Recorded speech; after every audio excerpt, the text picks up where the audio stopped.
Você quando saiu, as redes sociais não eram tão fortes. Mas eu fui a Juliette da época. Você foi mesmo. Se eu fosse dessa época agora, eu seria a Juliette. Você seria com tantos seguidores, você que acompanhou. Seria mesmo as mesmas visibilidades. Só que na época dela tem internet e a minha não tinha.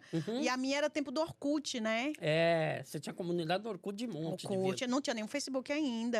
Era Orkut, eu tinha muito. Então eu seria o mesmo nível de seguidores da Juliette, sem dúvidas, né? Por ter sido a primeira piauiense.